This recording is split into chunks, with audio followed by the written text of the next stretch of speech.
Madam Attorney, is it in order to take up fluoride now, item 11A10? Yes, Mr. Chair.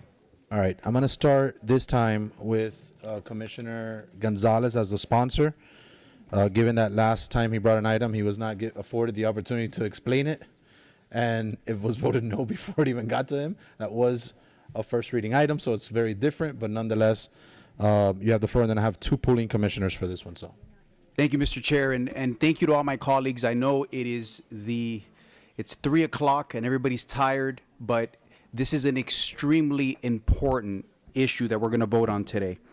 And after I present, I would like to allocate some time to our great Surgeon General so he can say some words. But colleagues, today I bring before you a proposal that I do not view as political, ideological, or partisan. I view this as prudent. This matter is not new to this body. In fact, the last time that this commission heard about this very item was in 2014 when County Commissioner Dennis Moss brought it before us.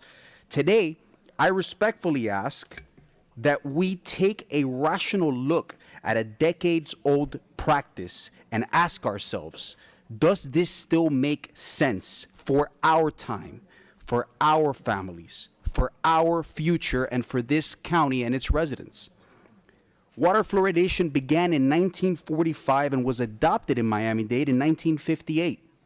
At that time, folks, cigarettes were still being marketed as good for your lungs, and radium was being sold in consumer products. Those decisions were made in good faith with the science and understanding available at that time.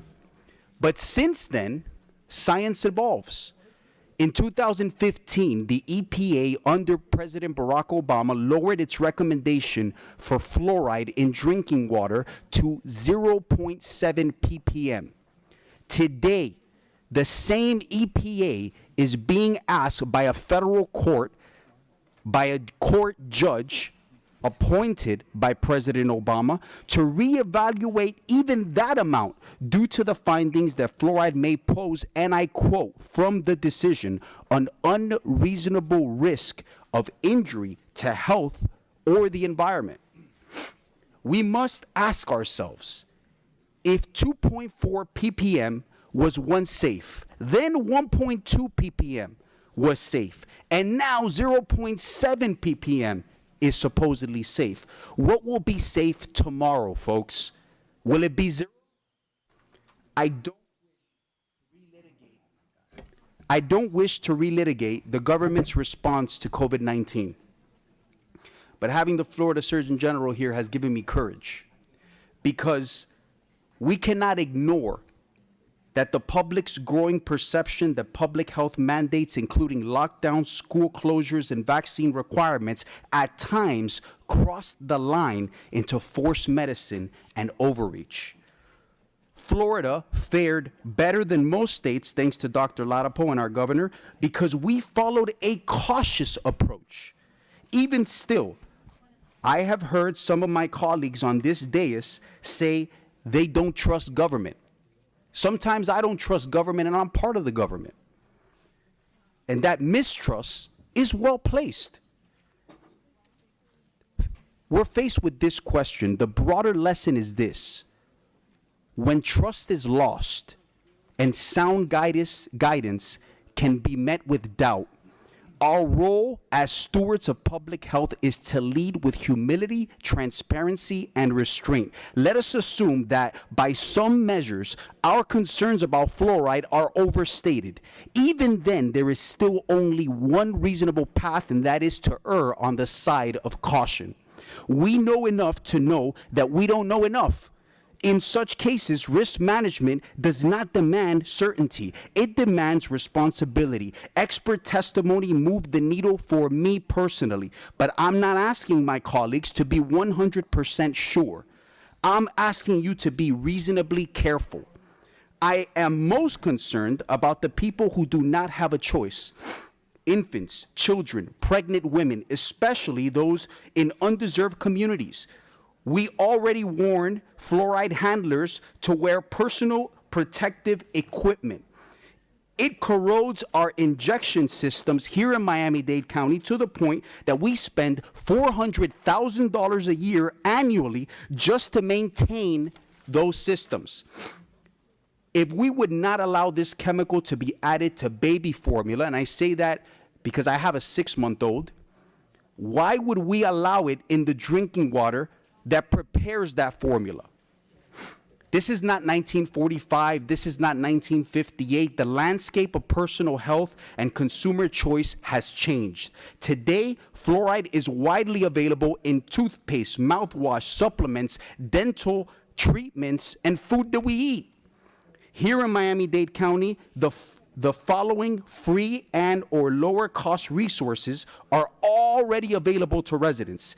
Seals on Wheels Dental Program, Community Smiles, Jesse Trice Community Health System, and Community Health of South Florida.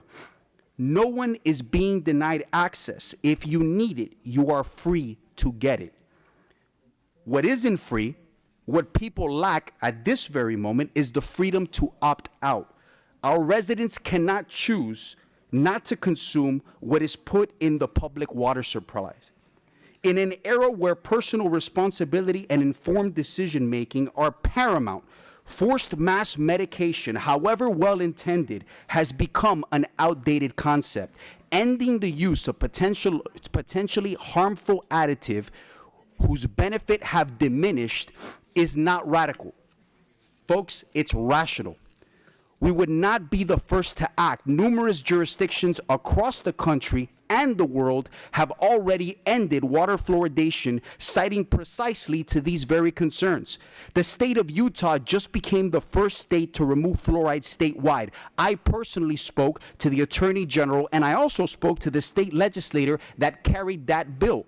They pointed me to a study they conducted with data from dental insurance claims for filings of children under 17 years old and younger over a 1-year period. They compared the claims in jurisdictions that participated in fluoridation versus those that did not, and their data showed no significant increases in the needs for fillings. Today's action falls under the guiding principles of do no harm. It is good government. It is sound judgment. It is the right thing to do.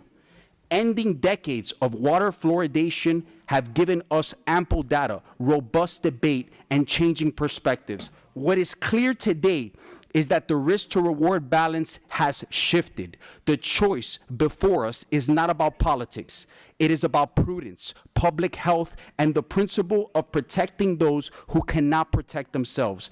I ask for your support in passing this legislation for our families, for our future, and for the freedom to choose what goes into our bodies and our children's. And with that, I move the item.